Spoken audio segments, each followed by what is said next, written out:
మంచిది. ప్రార్థనలో నడిపించిన కుమార్తెలకు ప్రభు దయచేసినటువంటి ఇంతవరకు దేవుని యొక్క బిడ్డలుగా సిలువ ధ్యానాల్లో మనము ఉన్నప్పటికీ ఈ ప్రత్యేకమైనటువంటి ఈ ఆదరణ కూడిక ఈ ఉదయకాలము దేవుని సంగమా చేరి వచ్చినందుకు నిజంగా సాయంత్రము వస్తూ ఉన్నారు.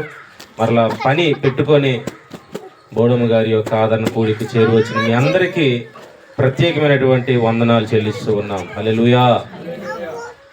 మరి కుటుంబ సభ్యులకు రామకృష్ణ గారికి, గిరి గారికి, మరి కుమార్తె అల్లుడికి, లక్ష్మీ శ్రీను గారికి, మరి కోడళ్లకు, మనవరాండ్రులకు ప్రత్యేకమైనటువంటి ప్రభు యొక్క సిలువలో ఆయన మనకిచ్చిన గొప్ప నిరీక్షణ వారికి తోడయ్యుండి నడిపించునుగాక. ప్రియ దేవుని బిడ్డలారా, ప్రభువు మన జీవితము చాలా విలువైనటువంటిది. ఈ యాత్ర రంగములో మనమంతా ఉన్నాం. ఈ యాత్ర ఎంతవరకు ప్రభు మనకిచ్చారో మనమంతా కూడా దీన్ని నిర్వర్తించే వారమై ఉన్నాము. ఆమేన్. ఈ గొప్ప ధన్యత ఈ భూమి మీదకు ప్రభు మనల్ని పంపించారు. ఒక పని, ఒక ఉద్దేశము ఈ భూమి మీద మనకుంది. ఆ పని అంతా నెరవేర్చబడినప్పుడు, ఆ పని అంతా పూర్తి అయిపోయిన తర్వాత మరలా ఆయనే ఎక్కడ మనల్ని ఉంచాలో, ఎక్కడి నుంచి మనం వచ్చామో ఆ ఉన్నతమైనటువంటి మనోహరమైన స్థలము అనే మాట ఈరోజు మనం చదువుకున్నాం. ఈరోజు దేవుడు మనతో మాట్లాడుతున్న అంశము కూడా ఎక్కడ మనోహర స్థలమో. దీన్ని ఇంగ్లీష్లో ప్లెజెంట్ ప్లేస్ అనే మాట. అంటే ఆ మనోహరమైనటువంటిది ఈ భూమి మీద దేవుని సంగమా మన బ్రతుకు దినములంతా దానిని బట్టే ఆ ప్లెజెంట్ ప్లేస్ అనేటువంటి ఆ స్థలములోకి స్థలములు అనే మాట వాడాడు. అంటే అక్కడ చాలా ప్రాంతాలు ఉన్నాయి, కానీ ఎక్కడైతే ఒక్కటే స్థలం ఉంది. ఆమేన్. ఆ ఒక్క స్థలములో మన జీవితము మనము ప్రభువుతో నడుస్తున్నప్పుడు నిజంగా స్థలాలు అనేటువంటి అనేకమైనటువంటి మనోహరమైనటువంటి స్థలాలలోకి, ప్లేసెస్ అనే మాట అంటే స్థలాలు, స్థలము ప్లేస్ కాదు, స్థలాల్లోకి నీకు తీసుకెళ్తాడు. ఆమేన్. ఈ భూమి మీద బ్రతికినప్పుడు కన్ను మూసిన మరుక్షణము కుమారుడు ఇంటి దగ్గర నుండి వీధి చివరి వరకు భార్య వస్తూ ఉంటుంది. పాడే తీసుకొని వెళ్తున్నప్పుడు, లేకపోతే బాక్స్ కానీ ఆ వ్యక్తిని, ఆ స్త్రీని మోసుకొని వెళ్తున్నప్పుడు భార్య లేకపోతే దేవుని బిడ్డలారా కుమార్తెలు ఇంటి దగ్గర నుండి వీధి చివరి వరకు మాత్రమే వస్తారు. వీధి చివరి నుండి సమాధి వరకు కుమారుడు వస్తాడు. దేవుని సంగమా సమాధి కార్యక్రమం అయిపోయిన తరువాత ఇంటి దగ్గర నుండి వీధి వరకు భార్య వస్తూ ఉంది, లేకపోతే కుమార్తె వస్తూ ఉంది. వీధి చివరి నుండి సమాధి వరకు కుమారుడు లేక బంధువులు వస్తారు. ఆ తర్వాత భూస్థాపితం అయిపోయిన తర్వాత యథావిధిగా బంధువులు, కుమారులు, ఎంతమంది అయితే ఉన్నారో స్నేహితులు, వీరందరూ కూడా ఇంటికి వచ్చేస్తారు. ఆ తరువాత ఆ వ్యక్తితో ఎవరు వెళ్తారు? ఆ తరువాత ఆమెతో ఎవరు వెళ్తారంటే సదాకాలం ప్రభు మాత్రమే వెళ్తాడు. ఆమేన్. ఈరోజు నీతో నిత్యము ఉండేది నీ ప్రభువే, ఎల్లప్పుడూ ఉండేది నీ యొక్క దేవుడే. ఇంత గొప్ప ధన్యత ఈ భూమి మీద మనతో వచ్చేవారు కొద్ది కాలం ఉన్నప్పటికీ నీతో నిత్యము ఉండేటువంటి ప్రభువు స్థలాలలోకి, అనగా ఆ మనోహరమైన స్థలాల్లోకి నేను తీసుకువెళ్ళాలంటే ఇక్కడే మన క్రియలు మనోహరమైనటువంటి ప్లెజెంట్ అనేటువంటి ఆ మాట సరైన పదం అయితే కాదండి. అది ఈ మనోహరమైన స్థలానికి సరైనటువంటి పదము అదైతే కాదు. ఇంకా చాలా గూఢమైన పదాలు ఉన్నాయి, కానీ దానికి అక్కడ పెట్టలేక మనోహరమైన స్థలం అని పెట్టేశారు. వర్ణించలేనటువంటి స్థలంలోకి నిన్ను దేవుడు తీసుకెళ్ళబోతూ ఉన్నాడు. ఆమేన్. అది ఎంత రమ్యమైనటువంటిది, అది ఎంత మనోహరమైనటువంటిది, అది ఎంత విలువైనటువంటిది. ఈరోజు తల్లి గారు, బోడమ్మ గారు మన ముందు, మనకంటే ముందుగా ఆమె వెళ్ళారు. ప్రియులారా, అయితే వెళ్ళినప్పుడు ఆ దుఃఖం మాత్రం మనలో ఉంటుంది. విడిచిపెట్టి వెళ్ళినప్పుడు ఆ బాధ మనలో వెంటాడుతూ ఉంటుంది. ఈ బాధ చాలా గాయాన్ని కలగజేస్తుంది. కొన్నిసార్లు ఆ సమాధుల దగ్గరికి ఒక యవనస్తుడు గాజువాక ఆ గంటల్లో యవన ప్రాయంలో తన భార్య కోల్పోయాడు. ఆ బాధను తట్టుకోలేక ప్రతిరోజు ఉదయం వెళ్ళిపోయేవాడు, ఒక 2 గంటలు అక్కడ ఉండేవాడు.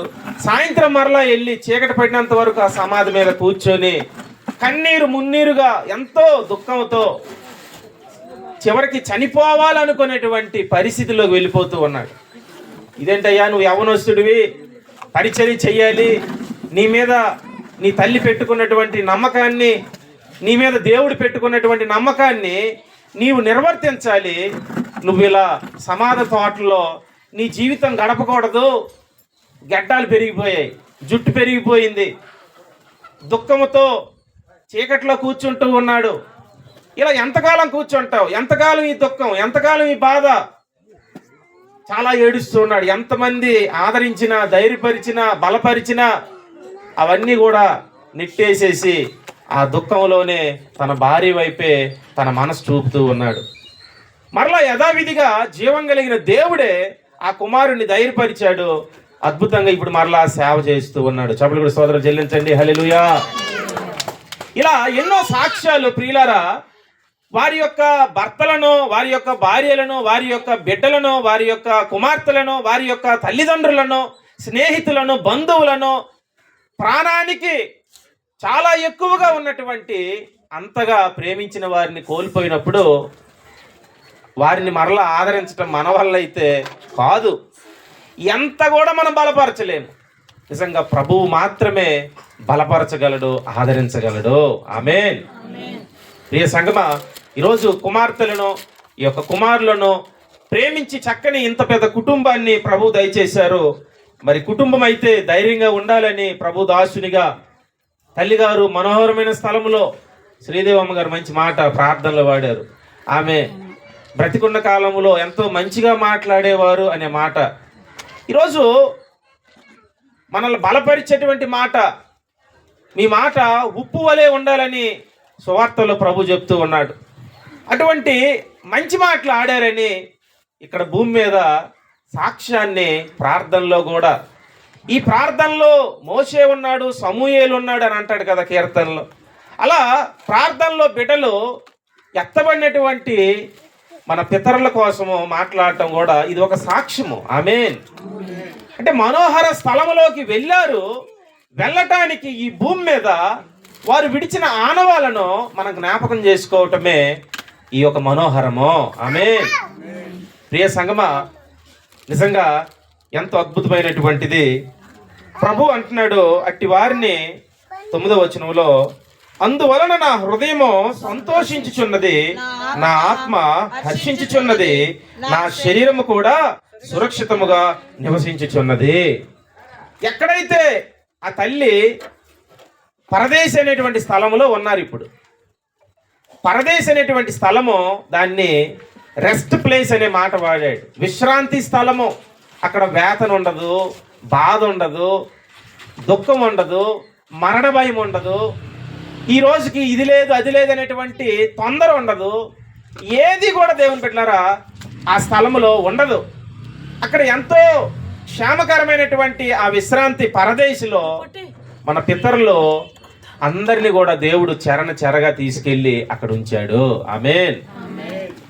ఈరోజు ప్రభువునందు మృతులు ధన్యులు అంటున్నాడు. అందుకే ఎవరైతే ప్రభువునందు కన్ను మూశారో, ప్రభువునందు వారు నిద్రించారో వారికి మరణం కాదు, అదేంటంటే ప్రమోషన్ వాళ్ళకి. అది అంటే ఈ స్థానం నుంచి, ఈ స్థలము నుండి మరొక మెరుగైన స్థలములోకి తీసుకెళ్ళాడే తప్ప వారి ఆత్మకైతే మరణం రాలేదు. ఆమేన్. ప్రియ సంగమా, ఈరోజు ఈ అద్భుతమైనటువంటి ఆదరణలో, ఈ మనోహరమైనటువంటి స్థలమును మనం ధ్యానిస్తూ ఉన్నాం. మనకు అప్పగించినటువంటి ఈ స్థలము మనము కూడా వెతకాలి. మనము కూడా వెంటాడాలి, మనము కూడా అనుసరించాలి. ఎందుకంటే అక్కడ సంతోషం కలుగుతుందట, భక్తుడికి ఆనందం కలుగుతూ ఉందంట, ప్రహర్షిస్తూ ఉందట తన హృదయం. మనము కూడా అందును బట్టే నిత్యము కూడా ప్రియ దేవుని బిడ్డలారా ఈ స్థలము కొరకు మనం ప్రార్థన చేసుకోవాలి. ఆమేన్. భక్తుడు చాలా ప్రార్థన చేశాడు. నా యొక్క దినములు లెక్క పరిమాణము బెత్తుడంత నువ్వు చేశావు, అయినను నా బసలలో నేను కూర్చోండి నేను పాటలు పాడుచున్నాను అంటాడండి. అంటే దినములంతా కూడా బస అంటే దేవుడు ఏర్పాటు చేసిన నీకు ఇచ్చేటువంటి సంఘము. ఆమేన్. ఆ యొక్క స్థలములో నువ్వేం చేయాలంటే పాటలు పాడటమే, స్తుతించుకోవటమే, ఘనపరచటమే. నువ్వు ఆ దినము కొరకు నువ్వు చూడక్కర్లేదు, ఆ సమయం కొరకు నువ్వు తొందరపడక్కర్లేదు, భయపడక్కర్లేదు. అంతా ఆయనే చూసుకొనును గాక. యెహోవా ఈరైన పదమే చూచుకునే దేవుడు. నీకు ఈ భూమి మీద పంపించినప్పుడు ఏదేది నీకు అవసరమో అవన్నీ కూడా ఏర్పాటు చేశాడమ్మా. అవన్నీ కూడా నీ కోసము ఆయన పుట్టించాడు. కుటుంబ సభ్యులు, అయ్యో మా తల్లి ఉంటే ఏ సమయంలో వెళ్ళినా రే నాన్న ధైర్యంగా ఉండండి, భయపడద్దు, ముగ్గురు కూడా కలిసి ఉండండి, ఐక్యత ఉండండి. తల్లిదండ్రులు ఉన్నప్పుడు బంధాన్ని జ్ఞాపకం చేస్తారు, ప్రేమను జ్ఞాపకం చేస్తారు. మీరు ఒకే ఇంట్లో ఉన్నవారు, మీరు ఎందుకు ఇలా విభాగాలు అవుతూ ఉన్నారని కొన్నిసార్లు గద్దిస్తారు. మరలా మనము ఒక ఇంటి వారమని జ్ఞాపకం వస్తుంది. కానీ పెద్దలు కోల్పోయిన తర్వాత, పితరులు కోల్పోయిన తర్వాత మనల్ని బలపరిచి ఆదరించేవారు మనము దూరం అయిపోతున్నప్పుడు, దూరం చేసుకుంటున్నప్పుడు మరలా లోటు అనేటువంటిది మరలా మనకి యథావిధి అయిపోతుంది. ప్రియులారా, నిజంగా ఇటువంటి మనకి దేవుని యొక్క స్థానములో తల్లిదండ్రులను మీరు సన్మానించండి, మీరు దీర్ఘాయుష్మంతులు అవుతారని 20వ అధ్యాయం నిర్గమకాండంలో చూస్తాం. అంటే ఈ ఆజ్ఞల్లో ఒక ఆజ్ఞ తల్లిదండ్రులను సన్మానించాలి. ప్రియులారా, బ్రతుకున్నప్పుడు ఎంతో అద్భుతం. నిజంగా తల్లి కొరకు, తండ్రి కొరకు మనం ఆలోచించి, వారిని ప్రేమించి, వారిని మనము భుజాల మీద చేతులు వేసి, వారిని హత్తుకొని, వారికి ముద్దులు పెట్టి, మన మాటలతో, మన క్రియలతో, మన ప్రవర్తనతో వారిని సన్మానిస్తున్నప్పుడు మరి కొంతకాలం బతుకుతారండి. ఆమేన్. నిజంగా కుమార్తె కోసం అయితే నాకు సంపూర్ణ తెలియదు, అందుకోసం నేను బిడ్డ కోసం మాట్లాడలేకపోతూ ఉన్నాను. కానీ మంచి మాట ఆమె ఆడేది అనేటువంటి మాట మాత్రం ప్రార్థనలో పరిశుద్ధాత్మ దేవుడు ఆ మాట పట్టుకొని మాట్లాడిస్తూ ఉన్నాడు. దేవుని యొక్క సముఖంలో మన మాటలు బలపరుస్తాయి. దేవుని బిడ్డ, మన మాటలే అనేకుల్ని గాయపరుస్తాయి, మన మాటలే అనేకుల్ని బలపరుస్తాయి. హిందీ పండిట్ అనేటువంటి టీచరు పిడుగులు పడే శబ్దాన్ని అయినా మర్చిపోతాం కానీ మనుషుల మాటలు మాత్రము మర్చిపోలేమండి అనేటువంటి ఒక పద్యము. అంటే మాటలు పిడుగుల కంటే భయంకరమైనటువంటివి. పిడుగులైనా మనము ఉరుములైనా మర్చిపోతాం కానీ కొన్ని మాటలు మాత్రము అవి మర్చిపోలేము. అయితే బలపరిచే మాటలు కూడా వారు చనిపోయినా సరే, వారు ఎత్తబడినా సరే, ఆ మాటలు మనల్ని బ్రతికిస్తాయి. పలానప్పుడు ఈ మాట ఆడింది, నన్ను ఎంతగానో బలపరిచింది, ఆదరించింది ఈ మాట అని ఆ మాటను బట్టి వారిని మనము జ్ఞాపకం చేసుకుంటాము. ఆమేన్. అందుకే నీతిమంతులను జ్ఞాపకం చేసుకునుట ఆశీర్వాదకరము. ఆమేన్. ఈరోజు ఆశీర్వాదము అంటే జ్ఞాపకం చేసుకుంటేనే ఆశీర్వాదం అంటే. నీతిమంతులను మనం జ్ఞాపకం చేసుకోవాలి. we have to remember to righteous people. నీతిమంతులను జ్ఞాపకం చేసుకోవటం మన మీదకి ఆశీర్వాదం వస్తుందట. మరి ఆ నీతిమంతులతో మనం గడిపితే ఇంకెంత నీతి వస్తుంది, ఎంత ఆశీర్వాదం వస్తుంది, ఎంత క్షేమం వస్తుంది, ఎంత పరిశుద్ధత వస్తుంది, ఎంత వెలుగు వస్తుంది, ఎంత ధైర్యం వస్తుంది. ప్రియులారా, ఈ రీతిగా భూమి మీద కొంతమంది బిడ్డలు వారి నీతిగా బ్రతికారు. శారా ఈమె నిమిత్తము 127 సంవత్సరాలు బ్రతికిందండి. తల్లిగారు ఎన్ని సంవత్సరాలు బ్రతికారు? ఇప్పుడు మన బోడమ్మ గారు ఎన్ని సంవత్సరాలు? 61. చాలా చిన్న వయసేనండి. తల్లి శారా 127 సంవత్సరాలు మనకి ఆదికాండంలో 27వ అధ్యాయంలో కనిపిస్తుంది. ఆమె బ్రతుకు దినములు 127 సంవత్సరాలు.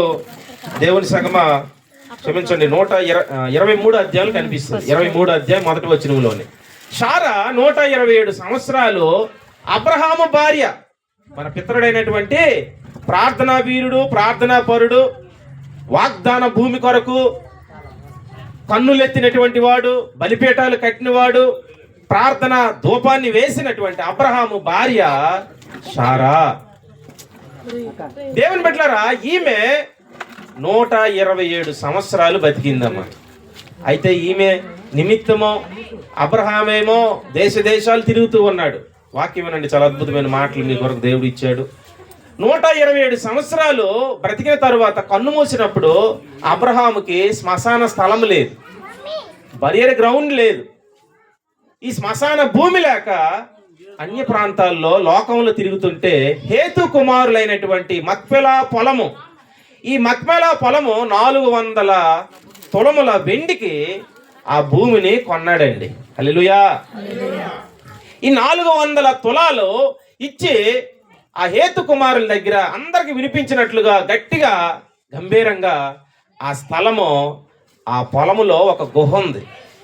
ఆ గుహలోనే ఈ ప్రియమైనటువంటి భార్య, చాలా అందగత్తె, 90 సంవత్సరాల వయసులో కూడా అందగత్తిగా ఫరో ఆమెను మోహించాడు. అంటే చూడండి, అబ్రహాం ఇంకెంతగా ఆమెను ఎక్కడ కూడా ఒక మాట కూడా అన్నట్లు మనం వినము. ఆమేన్. మరలా ఆమె మాటకు, ఆ పేరుకు అర్థం మొదటైతే దయ్యాలి వంటి స్వభావం, దేవుని బిడ్డ. కానీ ఆమె రాకుమారిగా తర్వాత మార్చబడ్డది. ఆమేన్. వృద్ధాప్యంలో కూడా యజమానుడా అని పిలిచేటువంటి నైజం ఆమెది. రోజు భార్య భర్తల మధ్య ఎన్నో రకాల చిరాకులు, గొడవలు, అల్లర్లు. కానీ వీరి మధ్య దేవుని బిడ్డలారా ఎక్కడ కూడా మనము ఆ సంభాషణ ఒక ఎవరామే ఐగుప్తు దాసిరాలైనటువంటి హాగరు నిమిత్తం గొడవ వచ్చింది తప్ప, అదైనా సరే ఆ కుమారుడికి నా కుమారుడికి ఏంటి ఇక్కడ అనేటువంటి వివాదమే. కానీ అక్కడ కూడా ఏమనలేదు. ఆమె ఏం చెప్తే అదే చేయండి దేవుడు అన్నప్పుడు. అంటే చూడు, ఆమె చెప్పిన మాటే విని అంటున్నాడంటే అబ్రహాము కంటే ఆత్మీయ జీవితంలో ఒక విధంగా అది చాలా పెద్ద సబ్జెక్ట్ దేవుని బిడ్డలారా. అయితే మనము ఇంకా మాట్లాడుదాం ఆ విషయాలన్నీ. మీరు క్రమంగా వస్తే ఇంకా చాలా విషయాలు దేవుడు మీతో మాట్లాడాలి. నేను ఎన్నో మాటలు ఉన్నాయి హృదయంలో, 26 పుస్తకాల్లో ప్రతిదీ కూడా మీకు చెప్తాను నేను. ఆమేన్. శారమ్మను అంతగా ప్రేమించాడు. 400 వెండి తులములు ఇచ్చి ఆ భూమిని కొన్నాడు, అక్కడ పాతి పెట్టాడు. ఎన్ని సంవత్సరాలు బతికింది అనేది ఈమె? 127 సంవత్సరాలు ఆ గుహలో పాతారు. ఆ తరువాత అబ్రహాము గారు కూడా కన్ను మూశారు కొంతకాలానికి. దేవుని సంగమా, ఇతను ఎంతకాలం బతికాడు? 175 సంవత్సరాలు. 175 సంవత్సరాలు ఈ యొక్క హెబ్రోన్ అనేటువంటి స్థలం ఇది. హెబ్రోను. ఈ హెబ్రోన్ అనేటువంటి ప్రాంతంలో ఈ మక్పెలా పొలము హేతు కుమారులది. ఈ స్థలము గుహలో సారాని మొదట పాతారు. ఆ తర్వాత అబ్రహాము 175 సంవత్సరాలు బతికాడు, అతన్ని కూడా అందులోనే పాతారు. ఆ తర్వాత దేవుని సంగమా తన ప్రియ కుమారుడు ఇస్సాకు, ఆయన కూడా చనిపోయాడు, ఆయన కూడా అందులోనే పాతారు. తన భార్య రెబ్కా, ఆమెను కూడా అందులోనే పాతారు. ఇలా ఒక్కొక్కరి వీరు దేశాలు చెదిరిపోయిన సమాధిని మాత్రం ఎక్కడ చెయ్యాలి? ఈ మక్పెలా పొలంలోనే చెయ్యాలి. ఆమేన్. ఈరోజు మనం మాత్రం ఎక్కడ చనిపోయినా మరలా మనము స్థానిక గృహం కాబట్టి, ప్రాంతం కాబట్టి, కొంచెం దేశాల్లో ఉన్న తీసుకొచ్చే అవకాశం ఉంటే తీసుకొచ్చి ఇక్కడే పాతుంటారు. కొంతమందికి అవకాశం లేకపోతే ఆ ప్రాంతాల్లోనే పాతి పెడతారు.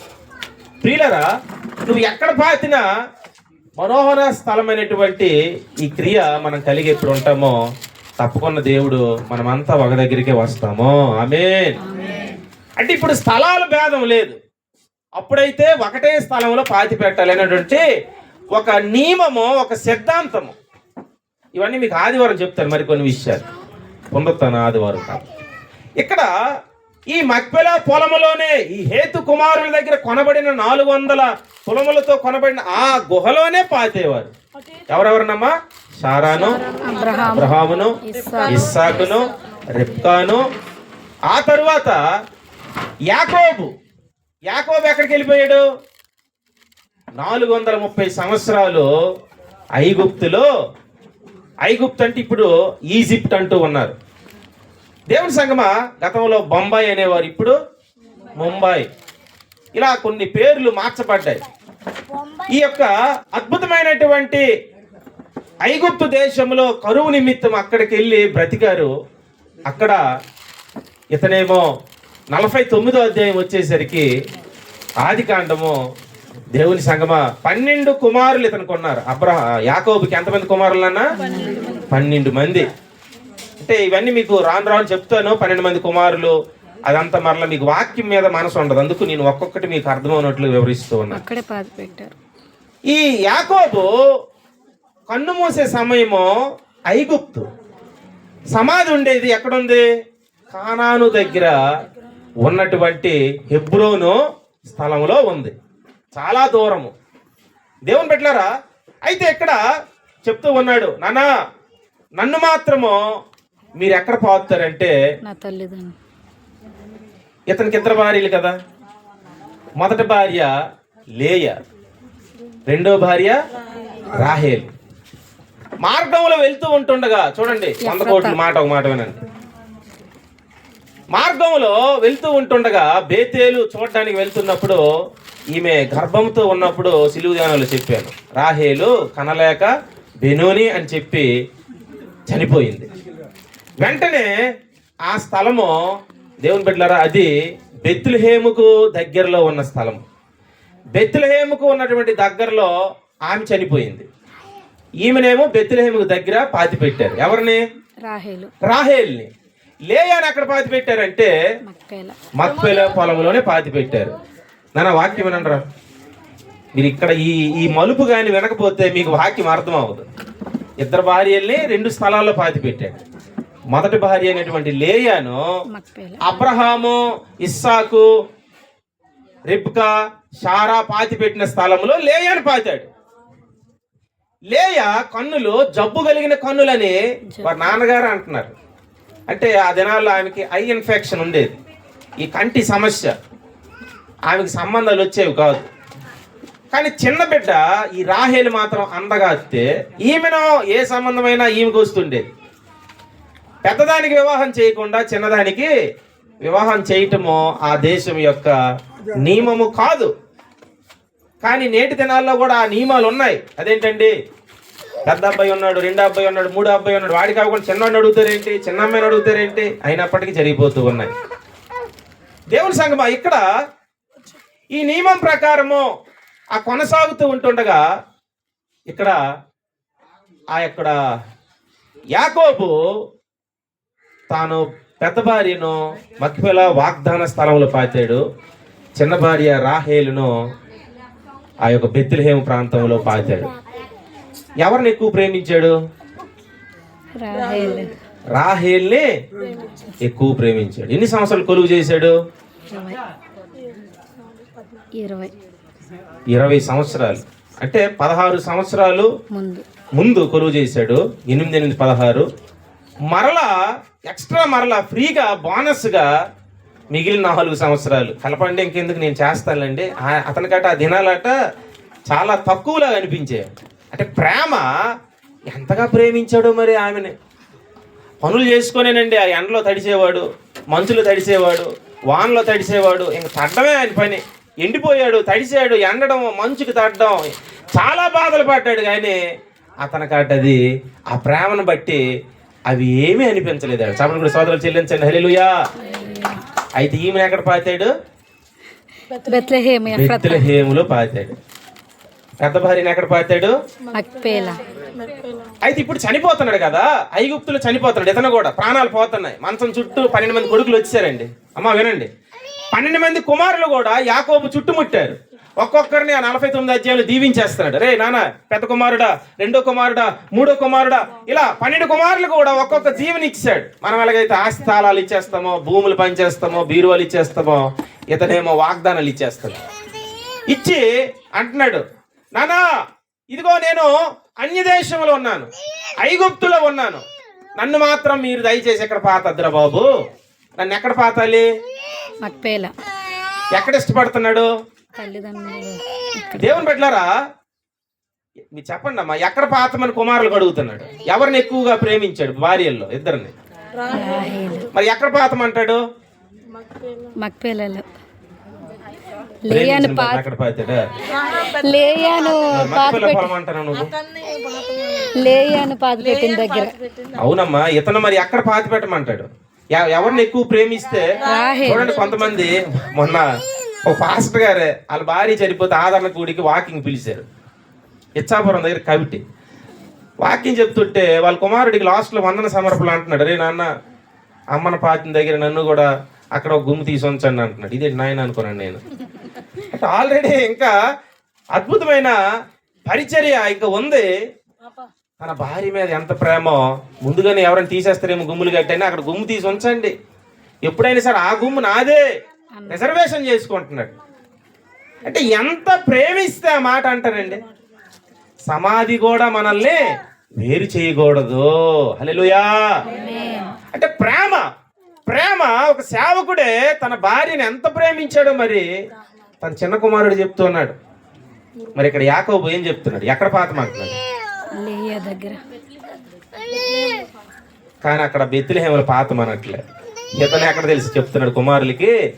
మక్పేల పొలములో ఉన్నటువంటి హెబ్రోను వనములో ఈ హేతు కుమారుల దగ్గర ఉన్న గుహలోనే పాతమంటున్నాడు. ఆమేన్. అదేంటి? ఎక్కువగా ప్రేమించింది రాహేలు కదా, బెత్లెహేములో పాతాలు కదా, ఎందుకు మక్పేల పొలంలో పాతమంటున్నాడు చెప్పండి? పితరులదని. ఓకే, మరి ఇతను ఎంతగా ప్రేమించాడు? మరి పితరుల మీద రాసి ఉంటే ఎందుకు 20 సంవత్సరాలు ఇక్కడ వెళ్ళి తిరగాలి? పితరులు అమ్మో నాయనే అనుకుని అక్కడ ఉండొచ్చు కదా. అది కాదు జవాబు. రెండోది చెప్పండి. ఇంకా ఆ మాట చెప్పారండి మీరు మరలా రెండోసారి. ఓకే, ఇంకా ఆలోచించండి. కొంచెం డీప్గా ఆలోచిస్తే మనకు జవాబు వస్తుంది. దేవుని బిడ్డలారా, ఆ ఆత్మ మీ మీదకి వచ్చిన గాక. అంటే ఎంతవరకు రాలేదా? దేవుని సంగమా, మన జీవితంలో మనోహర స్థలం కోసం కదా మనం ధ్యానిస్తున్నాము. మనకి మనోహరము ఎవరి నుంచి వస్తుంది, ఎలా వస్తుంది అనేటువంటిది అయితే ప్రభు అయిన యేసుక్రీస్తుని బట్టే మనకు వస్తుంది. ఆమేన్. ఇక్కడ గతంలో చెప్పాను, లేయా ఎంతమందిని కన్నది? 6 కుమారులు 1 కుమార్తెని. రాహేలు ఎంతమందిని కన్నది? 2 కుమారులు అన్నారు. వారి దాసులు ఇద్దరిద్దరు చెరువు కన్నారు. మొత్తం 12 మంది, కుమార్తె 13 మంది అన్నారు. ఇక్కడ 6 లేయా కుమారుల్లో మొదటివాడు రూబేను, సిమ్యోను, లేవి, యోదా. యోదా అనండి అందరూ. ఈమె బెన్యామీన్ని, యోసేపుని కన్నది. యోదా గోత్రం అంటే ఎవరు? యేసయ్య. దేవుని సంగమా, అంటే జబ్బు కన్నులు కలిగినటువంటి ఆమెను అసహించుకున్నాడు. రేటు నా ప్రాణం మీదకి ఈమెతో మా మామ అరబ్బోలు ఏం చేస్తారంటే ఆడవాళ్ళకి ముఖం కప్పేస్తారు, ముసుగేసి ఎవరికి పెళ్లి చేస్తారో తెలియదు అనమాట తర్వాత వరకు. అలా ఆమెకు ముసుగేసి రాత్రి వేళ తెల్లవారు చూస్తే చెల్లికి స్థానంలో అక్క ఉంది. మామా ఏంటి ఎలా చేసావు? బాబు ఇది మా దేశ ఆచారం అయినా చిన్నదానికి ముందెవరు పెద్దదానికైనా చిన్నది కావాలంటే మరలా నువ్వు కొలువు చేయాలి. దేవుని సంగమా, ఇక్కడ చూస్తే జబ్బు కన్నులు, ఎప్పుడు కూడా బాధే దుఃఖమే. ఏంటి అసలు నాకు నచ్చలేదు నువ్వు, ఎంతో వేదన పడ్డది. కానీ దేవుడు ఆమె గర్భంలో నుంచి ఏం తీశాడంటే యోదా గోత్రం తీశాడు. ఆమేన్. ఈరోజు లోకం నిన్ను అసహించుకుంటుందా? లోకం నిన్ను పక్కన పెట్టిందా? లోకం నీతో ఏ విషయానికి కూడా సంప్రదించట్లేదా? అనేక విషయాల్లో నువ్వే పాటిదానువు, ఏ పాటి వాడివి, నువ్వెంత, నీ స్థితి ఎంత అనే రకాలుగా తూక వేస్తున్నారా? నువ్వు బాధపడద్దు, నువ్వు మోస్తున్నది యోదా గోత్రాన్ని. ఆమేన్. నీ గర్భఫలము, నీ గర్భంలో ఉన్నటువంటి ప్రభువు ఆయన ఎలాంటోడంటే నీకు మనోహరమైనటువంటి స్థలాన్ని నువ్వు మోసుకొని వెళ్తున్నావు. నీ స్థలంలోకే రావాల్సింది తప్ప ఈ లోకంలో ఎన్ని చదరపు విస్తారాలు ఉన్నప్పటికీ అది రవ్వంతా కూడా ఎవరికి ఉపయోగం లేదు. ఆమేన్. ప్రియ దేవుని బిడ్డలారా, అదిగో ఆమె గర్భములో యోదా గోత్రం వచ్చిందండి. ఆ గోత్రంలో నుంచి ఎవరు వస్తున్నారు ఇప్పుడు? ప్రభు అయిన యేసుక్రీస్తు వస్తున్నారు. కాబట్టి నేను 20 సంవత్సరాలు ప్రేమించిన రాహేల్ దగ్గర నాకు ఆనందం లేదు. అదిగో నేను ద్వేషించిన, నేను దూరం పెట్టిన, నేను అసహించుకున్న ఆ యొక్క మొదటి భార్య, ఆమె గర్భంలో నా ప్రియకుమారుడు యోధా గోత్రం, ఆయన నా రక్షకుడు, నా విమోచకుడు, నన్ను అక్కడ పాతండి, అక్కడే నాకు సమాధానము నెమ్మది. చప్పట్లు కూడా సోదరులు చెల్లించండి. హల్లెలూయా. ఈరోజు అక్కడ పాతండి అంటే అందరు పిచ్చెక్కిపోతుంటారు అనమాట. 12 మంది కొడుకులు ఇదేంటన్నా 20 సంవత్సరాలు నువ్వు ఈమెను ప్రేమిస్తే అక్కడ పాతమంటావు అనుకున్నాం, కానీ నువ్వేమో అక్కడ పాత పెట్టమంటున్నావా? ఇంత పరమార్థం ఉన్నదా? ఈరోజు వారు దేవుని సంగమా చూడండి మాటలు మనకి 49వ అధ్యాయము 29లో ఉంది. ఈ 49వ అధ్యాయంలో ప్రియ దేవుని బిడ్డలారా, ఇతనేమో కన్ను మూశాడు, ఈయన దినముల కోసమో మనకు తెలియపరుస్తూ ఉన్నాడు. దేవుని బిడ్డలారా, యాకోబు బ్రతికి దినములు 47 అధ్యాయం 28వ వచనంలో అంటాడు. ఒకసారి చెప్పిన చదవండి అన్న. 47 అధ్యాయం 28వ వచనం. యాకోబు చూడండి, యాకోబు ఐగుప్తు దేశములో 17 సంవత్సరములు బ్రతికెను. యాకోబు దినములు అనగా అతడు జీవించిన సంవత్సరములు 140 ఏండ్లు. ఆమేన్. దేవుని సంగమా, ఆయన బ్రతికిన దినములు ఎన్నమ్మా? 147 సంవత్సరాలు బతికాడు. అంటే ఐగుప్తులో 17 సంవత్సరాలు. ఐగుప్తు కరువు కాలం కాబట్టి కానాను విడిచిపెట్టి, వాగ్దాన పాలు తేళ్లు ప్రవహించే స్థలాన్ని విడిచిపెట్టి ఎక్కడికి వెళ్ళాడమ్మా? ఐగుప్తు అంటే ఏంటి అర్థము? లోకం అని చెప్పాను మీకు. ఐగుప్తు, ఈజిప్ట్ అంటే అది లోకానికి గుర్తుగా ఉంది. ఆ లోకం అనేటువంటి ఐగుప్తులో 17 సంవత్సరాలు ఉన్నాడు. మొత్తం 147 సంవత్సరాలు బ్రతికి చనిపోయాడు. చనిపోయి అంటున్నాడు, నాన్న నన్ను మాత్రము ఈ ఐగుప్తులో మీరు పాతొద్దు, మీరు తీసుకెళ్ళి ఆ మక్పేల పొలంలో మా తాతలు, మా పెదనాన్న, మా యొక్క తాతగారు ఎవరు, అబ్రహాం గారు, తండ్రి గారు ఇస్సాకు, అక్కడే పాతండి, అక్కడ మాత్రమే ఉంచండి అని చెప్పాడు. చూడండి 50వ అధ్యాయంలో ఇతనికి ఏం చేశారంటే, 50వ అధ్యాయము, యోసేపు తన తండ్రి ముఖం మీద పడి అతని గూర్చి ఏడ్చి అతని ముద్దు పెట్టుకొనెను.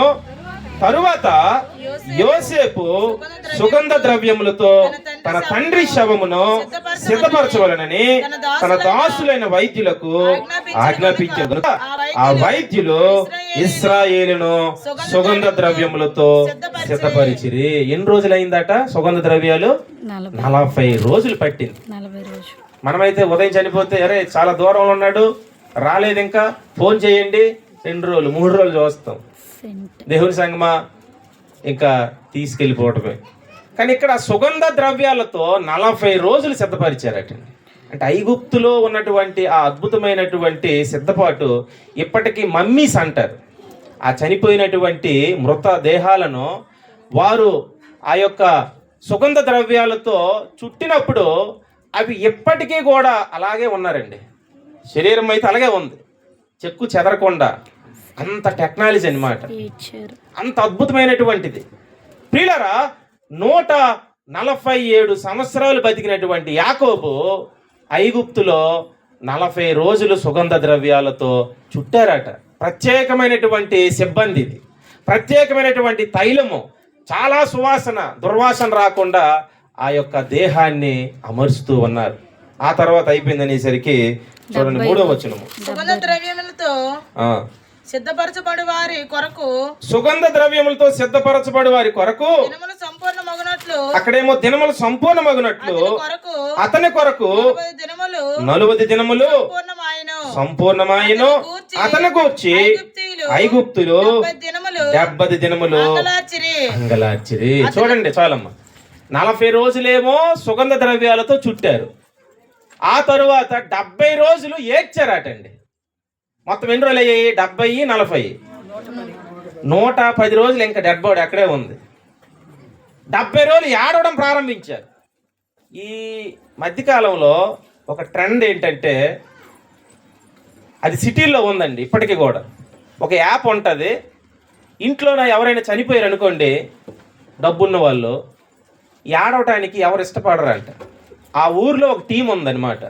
ఆ రాష్ట్రాల్లో ముంబై, చెన్నై, విశాఖపట్నం, పెద్ద పెద్ద సిటీల్లో ఆ యాప్ని ఫాలో అయితే ఆ ఏడ్చే బ్యాచ్ వస్తుంది అనమాట. వాళ్ళే ఇంకా ఫ్రీ అనమాట. సమాధానాలకైతే ఫ్రీగా దేవుని బిడ్డల మున్సిపాలిటీ వాళ్ళు తీసుకెళ్ళిపోతారో ఎవరైనా పట్టించుకోకపోతే, ఈ ఏడ్చే బ్యాచ్ కూడా వాళ్ళే వచ్చి నీ కన్నీళ్ళు వేస్ట్ అవ్వకుండా, నీ కేకలు వేస్ట్ అవ్వకుండా, నీ గుండెలు బాదుకునేది వేస్ట్ అవ్వకుండా, వృధా అవ్వకుండా వాళ్ళే ఏం చేస్తారంటే ఎన్ని గంటలైనా ఏడుస్తారంట. ఏడ్చి ఏడ్చి గుండెలు బాదుకొని సమాధి దగ్గర తీసుకెళ్ళి సమాధి చేస్తారంట. కానీ వాళ్ళకి డబ్బులు ఇచ్చేవాళ్ళు అనమాట. చూడండి ఎలా ఉంది పరిస్థితి. ప్రియ సంగమా, అంటే ఏడవటానికి 70 రోజులు నియమించారు. సుగంధ ద్రవ్యాలు పెట్టడానికి 40 రోజులు, మొత్తం 110 రోజులు. ఇంక ఇది చాలదు అన్నట్లుగా చూడండి, పక్క పేజీ తిప్పండి. 10లోన అతడు తన 10వ వచనము. అతడు తన తండ్రిని గూర్చి యోర్దానునకు అవతలనున్న అటాద కళ్ళమునొద్దకు చూడండి, అటాద కళ్ళమునొద్దకు చేరి అక్కడ బహుఘోరముగా అంగలార్చిరి. అతడు తన తండ్రిని గూర్చి 7 దినములు దుఃఖము సలిపెను. అంటే 70 రోజులు ఐగుప్తీలందరూ ఏడ్చారు, 40 రోజులు సుగంధ ద్రవ్యాలతో పూశారు, 110 రోజులు అయింది. మరలా ఇంకా మరొక 7 రోజులు, మొత్తం ఎన్ని అయ్యి 117 రోజులు భూమి మీద ఒక సమాధి చెయ్యకుండా ఉంచారండి. చేపలు కూడా స్తోత్రాలు చెల్లించండి. హల్లెలూయా. అంటే ఐగుప్తీలు అంటేనే లోకము, లోకస్తులు. ఇశ్రాయేలీల కంటే ఐగుప్తీలే అయ్యా, ఓ మా తండ్రి, ఓ మా నాయకుడా, ఓ మా బాధకుడా, ఓ గొప్ప దీర్ఘదర్శి అని గుండెలు బాదుకొని పరాయి దేశస్తులు యాకోబు కోసం ఏడ్చారంటే ఎంత గొప్ప గనుడో, ఎంత గొప్ప పేరు ప్రఖ్యాతులు సాధించాడో ఊహించుకోండి. లోక సంబంధమైనటువంటి వారు ఎవరో చనిపోతే మాకేంట్లే అని ఊరొగ్గిసి వెళ్ళిపోయిన వాళ్ళు ఉన్నారండి. ఇప్పుడేంటి బాబు చనిపోయారా, అర్రెర్రే ఈరోజు మేమేదో చేయాలనుకున్నాం, సరే పదండి తాళాలు వేసుకొని సైలెంట్గా వెళ్ళిపోయే పరిస్థితులు, కారుల్లో వెళ్ళిపోయే పరిస్థితులు, ఎవరికి కూడా కనిపించకుండా వెళ్ళిపోయే పరిస్థితులు. మరలా సమాధి కార్యక్రమం అయిపోతే అంతా కడిగేసి క్లీన్ అయిపోయిన తర్వాత ఆ తర్వాత వచ్చే ఎంతోమంది ఇరుగు పొరుగు వారు ఈ లోకంలో లేకపోలేదు. కానీ ఐగుప్తీయులు ఒక పెద్ద పెద్ద రథాలతో సమూహముతో ఆర్భాటముగా ఇశ్రాయేలీలతో పాటు ఆ యొక్క హెబ్రోను పొలానికి వెళ్ళారు. అంటే ఎంత పేరు సాధించాడు చూడండి దేవుని బిడ్డలారా యాకోబు. ఈరోజు మన పరిస్థితి ఏంటి? మనం ఈ లోకాన్ని విడిచిపెట్టి వెళ్ళిన తర్వాత కనీసం మన ఇంటి వారు ఏడగలరా? మన ఇంటి వారు అయ్యో ఏంటి వెళ్ళిపోయాడు, మా నాన్న వెళ్ళిపోయాడు, మా అమ్మ వెళ్ళిపోయిందని చెప్పగలరా? ఈరోజు బిడ్డ ప్రార్థనలో చెప్పగలిగింది, మాతో ఎంతో మంచిగా మాట్లాడేవారు. ఈరోజు మన కోసము అటువంటి సాక్ష్యము ప్రభువు ఇచ్చినట్లుగా జీవించుదుముగాక. దేవుని సంగమా, ఎంత అద్భుతమైనటువంటి ఈ సమయము, గంభీరమైనటువంటిది. అందుకే ఒకరి జనన దినము కన్నా మరణ దినమే మేలు అని 7వ అధ్యాయంలో అంటాడు ప్రసంగిలు. ఈరోజు సుగంధ తైలము కంటే మంచి పేరు సంపాదించుకున్నట మేలు. ఈరోజు యాకోబు మంచి పేరు సంపాదించుకున్నాడు, శారమ్మ మంచి పేరు సంపాదించుకున్నాడు, యాకోబు తన భార్య రాహేలు మంచి పేరు సంపాదించుకున్నాడు, ఇస్సాకు మంచి పేరు సంపాదించుకున్నాడు, రెబ్కా మంచి పేరు సంపాదించుకున్నారు. వీరందరూ మన పితరులు. ఈరోజు దేవుని సంగమ తల్లి గారు బోడమ్మ గారు అటువంటి పేరు సంపాదించుకున్నారు. ఇంతమంది వచ్చారంటే ఆమెకున్నటువంటి పేరు, ఆమెకున్నటువంటి ఆ మంచి ఆదరణ, ఆమెలో ఉన్నటువంటి మంచి సుగుణాలు. ఈరోజు ప్రభు కోరుకుంటున్నాడు మంచి పేరు మన జీవితంలో కావాలి. సుగంధ తైలము కంటే, అంటే తైలము కంటే మంచి పేరు పేరులో ఉందంట. ఇప్పుడు ఒక సెంటు బాటిల్ ఉందమ్మా, 5 కోట్లు అనుకోండి, ₹1,00,00,000 సెంటు బాటిల్ కూడా ఉన్నాయి తెలుసా? అవి కింద పడిపోతే పగిలిపోయిన వెంటనే ఆ గ్లాసు, ఆ యొక్క పెంకులు ఏం చేస్తామో పారేస్తాము, సెంటు మాత్రము ఆ స్థలంలోనే ఉండిపోద్ది, ఆ వాసన అక్కడ ఉంటుంది. ఈరోజు ఈ పెంకులు అనేటువంటి మన దేహము తీసుకెళ్ళి ఎక్కడ పెట్టేస్తున్నారు? సమాధిలో పెట్టేస్తున్నారు. ఈ తైలం అనేటువంటి మన క్రియలో లోకంలోనే సంచరించును గాక. ఆమేన్. అది ఎవరు వెళ్ళినా, ఎవరు ధ్యానించినా, ఎవరు ఊహించినా, ఎవరు చెప్పుకున్నా అందులో సువాసనే బయటికి వెళ్ళును గాక. ఆమేన్. కాబట్టి మంచి పేరులో గొప్పతనం ఉంది. తైలము కంటే నీ పేరు, నీ క్రియలు, నీ స్వభావము అట్టి మనోహర స్థలాన్ని మనం సంపాదించుకున్నట్లుగా, మన పితరులు పొందుకున్నట్లుగా తల్లిగారు బోడమ్మ గారి కుటుంబ సభ్యులు కట్టి ఆదరణ, ధైర్యాన్ని సంఘానికి ప్రభు అనుగ్రహించి నడిపించి వర్ధలింప చేయునుగాక. ప్రార్థన చేసుకుందాం. కళ్ళు మూసుకోండి. మన మధ్యన పెద్దలు ప్రార్థనలో నడిపిస్తారు. ప్రార్థన చేసుకుందాం. ఈ కుటుంబ నిమిత్తము విన్న వాక్యాన్ని ప్రభు మనందరి జీవితంలో ఫలభరితమవునట్లుగా పాస్టర్ గారు ప్రార్థనలు నడిపిస్తారు. చివరి ప్రార్థన.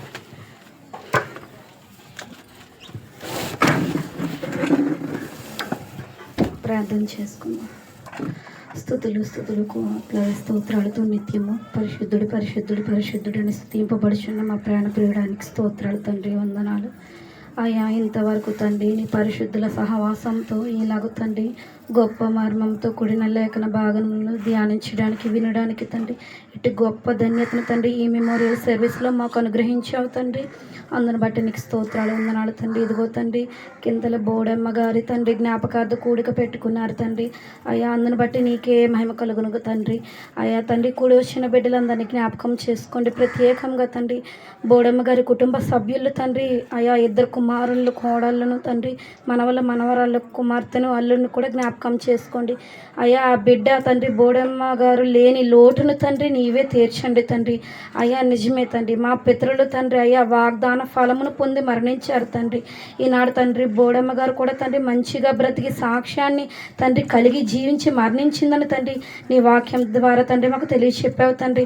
ఉన్న తండ్రి బ్రతికి ఉన్న కుటుంబం తండ్రి అయ్యా తండ్రి మేము తండ్రి అటువంటి మాదిరికరమైన తండ్రి పరిమళ సువాసనగా తండ్రి అటువంటి జీవితాన్ని కలిగి క్రియలు కలిగి తండ్రి మంచిగా తండ్రి జీవించడానికి అనేక మందికి మాదిరికరంగా ఉండడానికి తండ్రి అటువంటి తండ్రి బ్రతుకులు మాకు తండ్రి కలుగు చేయండి తండ్రి.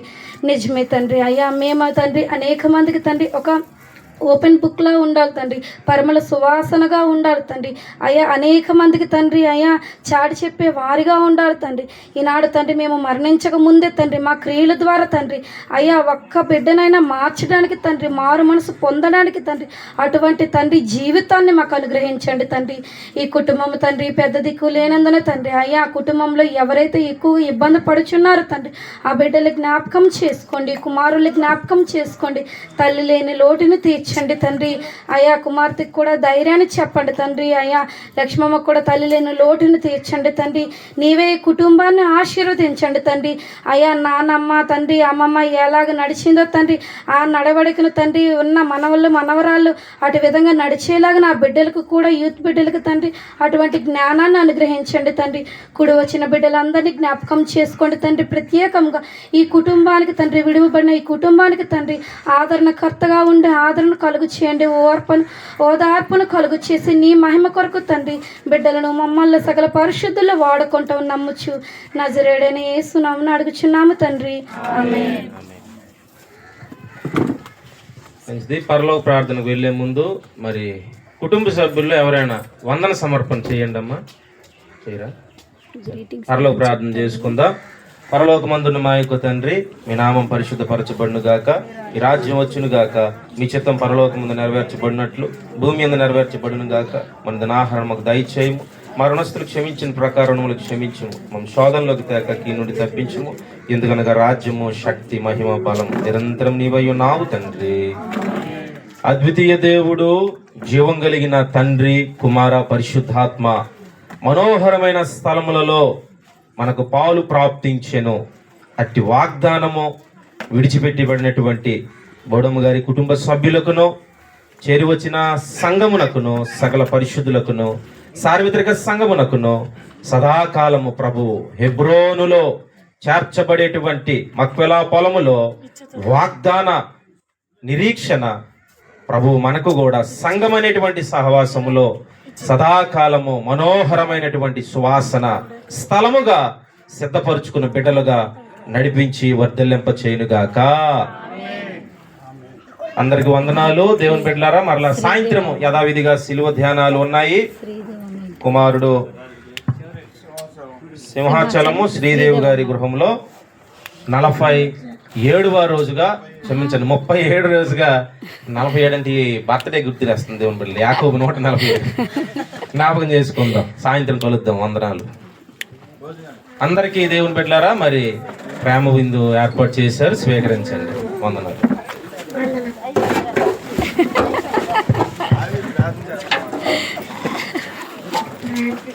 దావీదు సాయంత్రం వేస్తాం.